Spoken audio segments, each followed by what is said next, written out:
Good morning from Area 51 Raceway. So I'm going to go over how I solder my blocks or my pads, like on this car, onto the chassis. As you can see, I have them on there. So what I'm going to do is get a representation right here as this being, and this is some scrap pieces I had to clean up. So just pretend like this is your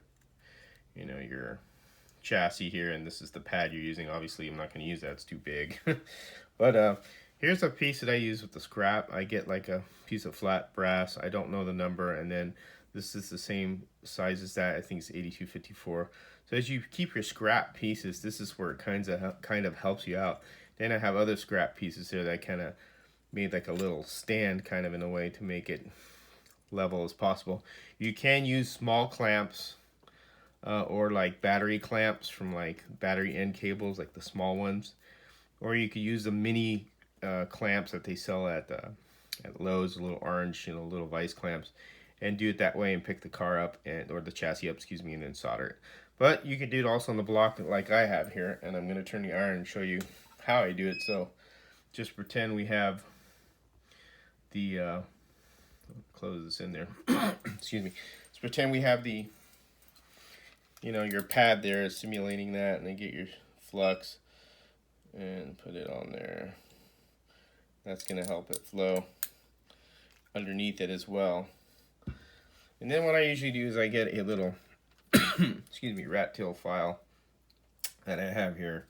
Excuse me, my throat's a little dry. And hold it in place,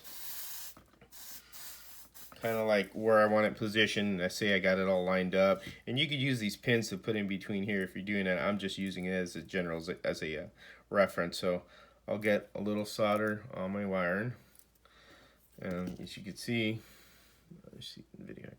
I'm just gonna do this. That's fine.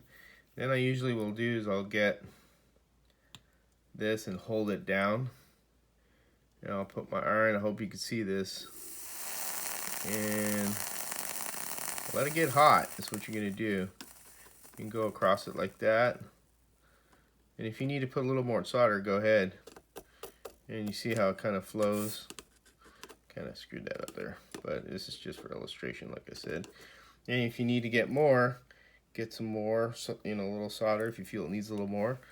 And you can see it how it flows. I don't know if you can see that. It's kind of hard with me because I'm in the way. You can see how that flows nicely, and it'll go underneath that plate too as well and around it. And then you let go and hold on to it a few seconds, and it should be good to go. Again, that brass is very hot, so I wouldn't be touching it. I usually get my little squirt bottle and see how much heat that generates, because brass transmits a lot of heat.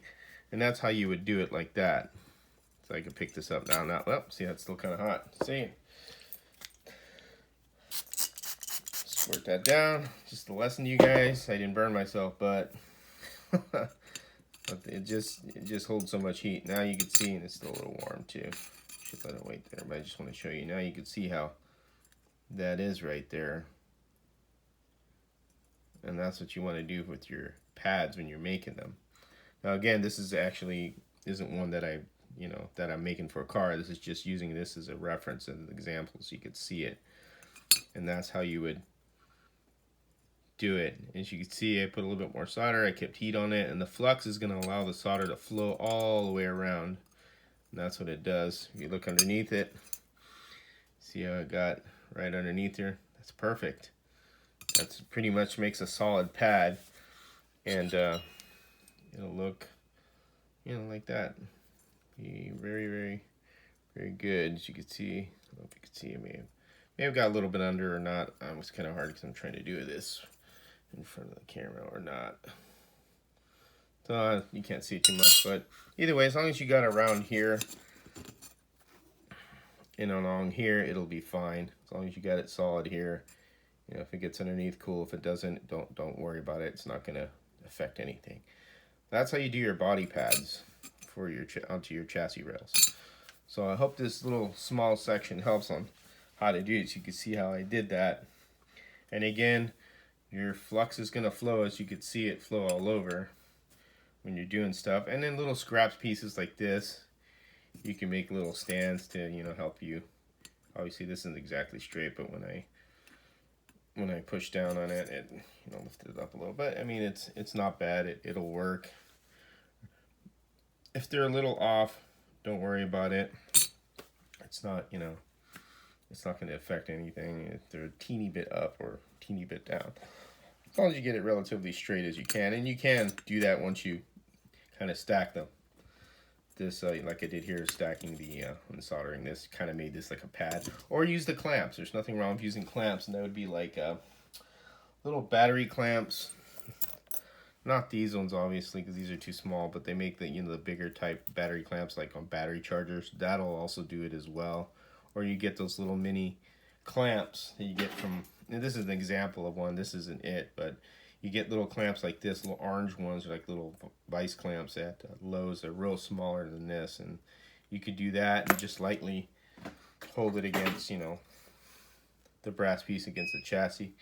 And if you had it, have it like, for example, hold on over here toward the back and toward this edge and toward the back edge here, and then you could solder.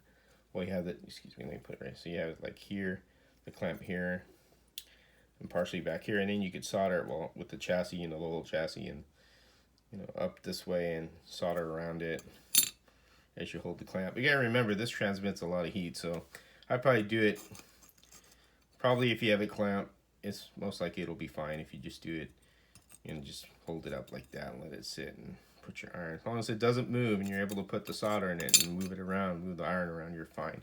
Remember, always use a flat tip iron like this. A lot of guys will buy these real expensive irons. It'll have the pointy tip, which is for actual circuit board and electrical stuff tests. You don't want to, you know, electrical fixing of boards and stuff like that. You don't want to get that type, because what will end up happening is that you can't lay a flat, nice solder. You'll have to sit there with the point. That's why we recommend the Weller one on Amazon. The Weller one's it's an orange one. It has its own little station. That is sufficient enough for doing this kind of work. You don't need anything crazy. I went a little bit more expensive and I got this one. This is called the Ultimate Iron. It's a little bit more money, but it was at a time when I started building, I was thinking I was going to use, you know, silver solder. And this iron is designed to melt silver solder at high temperatures. And when I went on a forum board to a different one than Home Racing World, there was the people who build the drag race chassis, and this is what they use on their drag race chassis, because they have to melt silver, and silver is requires a lot more temperature to melt, a higher temperature. So this is why I got that iron. I don't recommend the iron. It was a little bit more money. Just stick with the Weller. The Weller's like $40. It's inexpensive, and it'll do the job just as well as this iron's done with this part here. So that's it. That's that part about, you know, soldering your pads onto your frame rails. So as you can see there. So that's it from Area 51 Raceway. Have fun racing.